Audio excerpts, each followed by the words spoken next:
all the time? What are my identities, and how am I then living my life to match up with those things that I feel about myself? Knowing your identities will help you prioritize all of the things in your life. This is true. If you're like, I am a rocket scientist, is that your real identity? Is that what you want? You can have your superhero identity too. Keep that one secret. But this is really what you think of yourself. So right now you're probably saying, well, one of my identities is I'm a student. If you're in grad school, you're like, and I have a job. And maybe you have a partner. Maybe you have a child. All of these things. So those are the identities that are a part of your life. My high school self-identities, this shows you that you have to change things as you move along. I would say in high school I felt that I was a daughter because, you know, I have parents. I was a friend. That was pretty much my role to people. I had a lot of hair. So I really kind of thought that like my hair was the really cool thing and I would sort of flow it around and the hair was the big thing. I'm serious. That was like a part of my... And then art appreciator. I've loved art since I was little. I never thought I could do it. I just thought that I could look at it or help other people look at it or tell people how to make stuff but never really do it on my own. So I was an art appreciator, and I was also a doormat, which is I let other people tell me what they wanted me to do, or my friends could push me around, that kind of thing. I'm not like that anymore, by the way. So those are some of my high school self-identities. And now, I'm an artist.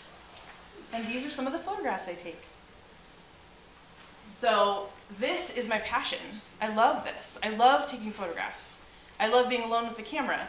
These are self-portraits. Hello, how are you? Everyone wants to shake my hand. These are intensely personal, clearly, because these are me, naked.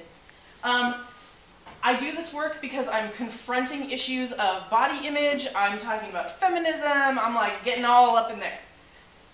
And what I'm also doing is I'm saying, I have 20 minutes by myself to take a photograph, to be in a space, to be mellow, listening to music, whatever, and I'm being artistic. I'm making a photograph. So this, for me, keeps me sane, doing this work. Showing it, selling it, putting it up in galleries is great too, but the actual physical act of making this work, I'm like sitting on a bed, what do you want? But it's really, really a part of my soul.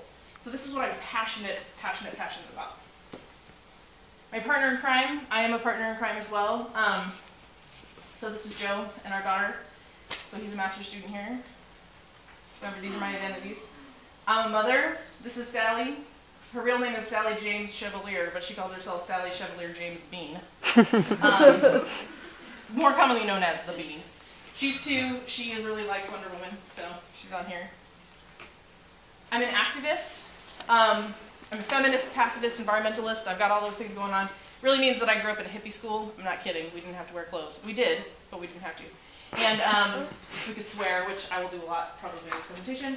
And it was pretty awesome. So this is an artwork I made for a peace rally that we did here in Columbia.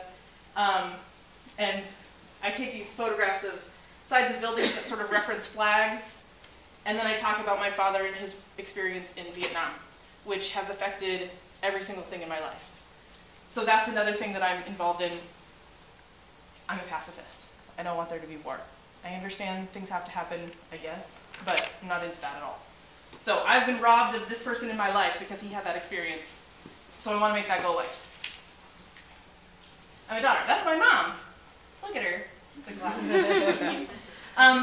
My mom, single mom, she got her master's in nonprofit business administration when I was 8. My parents divorced when I was 2.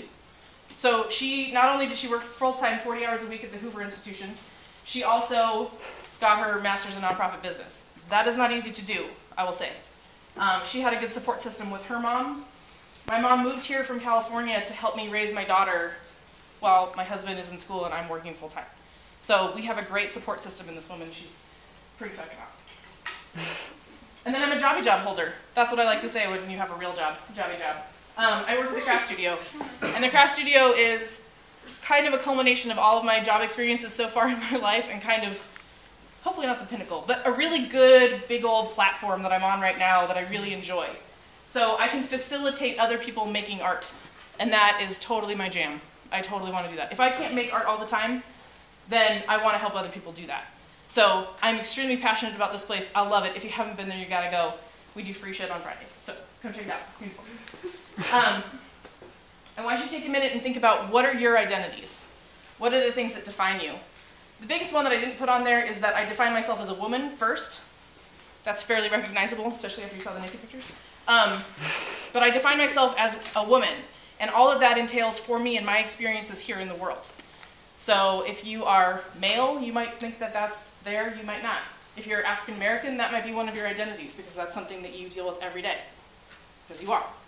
If you identify as LGBTQA, I'm an A, then you might put that on there as well. So think about what your identities are, and think about how you then define yourself from those identities.